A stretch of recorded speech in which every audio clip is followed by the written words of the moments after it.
వాగర్ధావివ సంపృక్తం వాగర్ధ ప్రతిపత్తయే జగత పితరం వందే పార్వతీ పరమేశ్వర.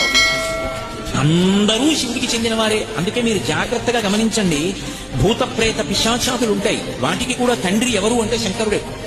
నాకు 10 మంది కొడుకులు ఉన్నారనుకోండి, అందులో 90 ఐఏఎస్లు, ఐపీఎస్లు, ఐఎఫ్ఎస్లు, ఐఆర్ఎస్లు, డాక్టర్లు, ఇంజనీర్లు ఉన్నా ఒకడు జేబు దొంగ అనుకోండి, వాడు నా కొడుకు కాదంటే వీల్లేదు. 90 ప్రయోజకులు అయితే ఒకడు అప్రయోజకుడు కూడా నా కొడుకే.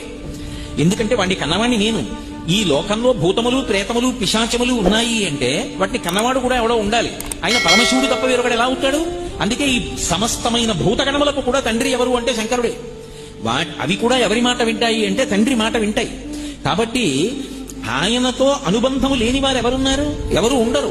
అందుకే శంకరాచార్యుల వారు కాశీపట్టణానికి వెడితే అన్నపూర్ణమ్మ దగ్గరికి వెళ్లి మాతాచ పార్వతీదేవి పితాదేవో మహేశ్వర బాంధవా శివభక్తాశ్చ స్వదేశో భువనత్రయం అన్నారు.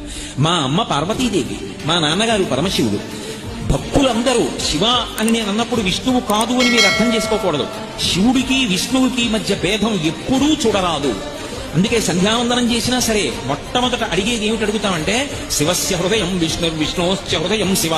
శివుని యొక్క హృదయం విష్ణువు, విష్ణువు యొక్క హృదయము శివుడు. నా బుద్ధి ఎన్నడూ శివకేశవుల మధ్య భేదములు పాటించకుండుగాక అని అడుగుతాం. నేను శివభక్తాశ్చ అన్నప్పుడు విష్ణుభక్తాశ్చ అని కూడా దానికి అర్థం. కాబట్టి శివభక్తాశ్చ స్వదేశో భువనత్రయం,